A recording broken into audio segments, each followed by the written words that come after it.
बिस्मिल्लाहिर्रहमानिर्रहीम अस्सलाम वालेकुम एवरीवन। आज जो सिंध एग्रीकल्चर यूनिवर्सिटी का प्री एंट्री टेस्ट हुआ उसको सॉल्व कर लेते हैं। हमारी फर्स्ट एमसीक्यूज़ है, all of the following are different branches of biology except. मंदरजा झैल में से सब बायोलॉजी की ब्रांचेज हैं सिर्फ एक के अलावा। इसका ऑप्शन बी दुरुस्त था, हाइड्रोलॉजी बायोलॉजी की ब्रांच नहीं है। क्वेश्चन नंबर 2 है, which of the following medicines is administered to patients suffering from diabetes. Diabetes के मरीज़ को कौन सी मेडिसिन दी जाती है? इसका ऑप्शन डी दुरुस्त है, इंसुलिन। क्वेश्चन नंबर 3 है, prevention of polio is possible with. Polio को किस तरह कंट्रोल किया जा सकता है? इसका ऑप्शन डी दुरुस्त था, पोलियो वैक्सीनेशन के ज़रिए। क्वेश्चन नंबर 4 है, the raw materials for photosynthesis are. Photosynthesis के लिए रॉ मटेरियल्स कौन से होते हैं? इसका ऑप्शन सी दुरुस्त था, CO2 and H2O। Question number 5 है, best efficiency of photosynthesis is present in. सबसे ज़्यादा फोटोसिंथेसिस की एफिशिएंसी किस में प्रेजेंट होती है? इसका ऑप्शन बी दुरुस्त था, C4 प्लांट्स में। क्वेश्चन नंबर 6 है, canine teeth are very large in. Canine जो दांत होते हैं वो सबसे बड़े किस में होते हैं? इसका ऑप्शन सी दुरुस्त था, कार्निवोर्स में, गोश्तखोरों में। क्वेश्चन नंबर 7 है, how many nerves arise from spinal cord in human beings. इंसानों के स्पाइनल कार्ड से कितनी नर्व्स निकलती हैं? इसका ऑप्शन सी दुरुस्त था, 31 नर्व्स। नेक्स्ट क्वेश्चन है, the English name of triticum aestivum is. Triticum aestivum का जो इंग्लिश नाम है वो क्या है? इसका इंग्लिश नाम व्हीट है, यानी कि गंदम। क्वेश्चन नंबर 9 है, birds possess a thick muscular structure use for crushing food called.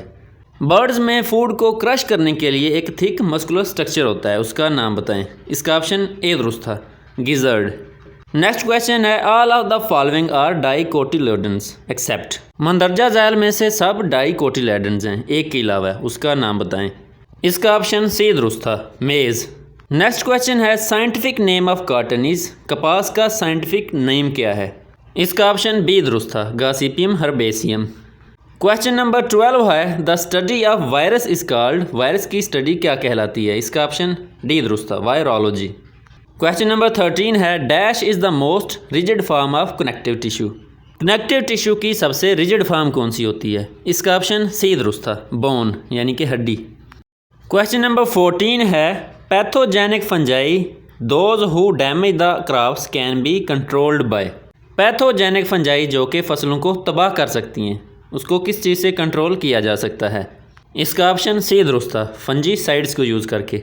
Question number 15 है, bile is secreted bye. Bile juice कौन सेक्रेट करता है? इसका ऑप्शन डी दुरुस्त था, लीवर। और बाइल को स्टोर गॉल ब्लेडर करता है। क्वेश्चन नंबर 16 है, the smallest unit of classification of plants and animals is. पौधों और जानवरों में स्मॉलेस्ट यूनिट ऑफ क्लासिफिकेशन कौन सा होता है? इसका ऑप्शन बी डी दुरुस्त था, स्पीशीज़। क्वेश्चन नंबर 17 है, ऑल इंजाइम्स आर। सब इंजाइम्स क्या होते हैं? सब इंजाइम्स प्रोटीन्स होते हैं, इसका ऑप्शन डी दुरुस्त था। क्वेश्चन नंबर 18 है, in Sindh the desert ecosystem is called. Sindh में डेजर्ट इकोसिस्टम क्या कहलाता है?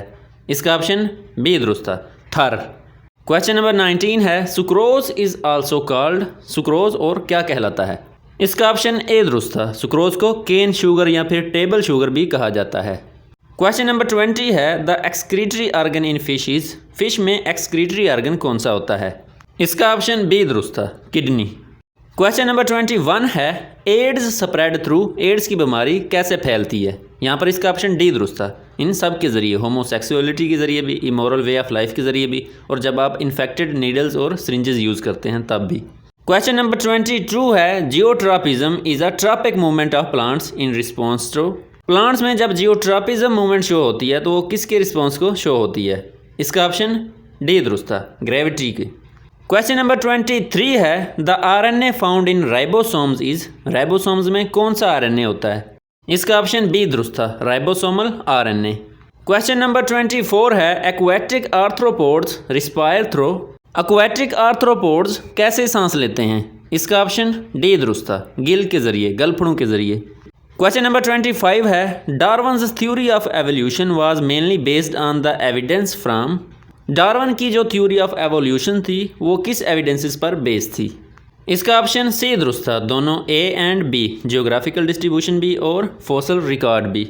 इसके साथ ही हमारा पार्ट 1 मुकम्मल हुआ। बाकी जो MCQs हैं वो नेक्स्ट पार्ट में कवर करेंगे। अगर आपको ये वीडियो पसंद आई हो तो लाइक करें, सब्सक्राइब करें और शेयर करें, और दुआओं में हमेशा याद रखिएगा। जज़ाकल्लाह।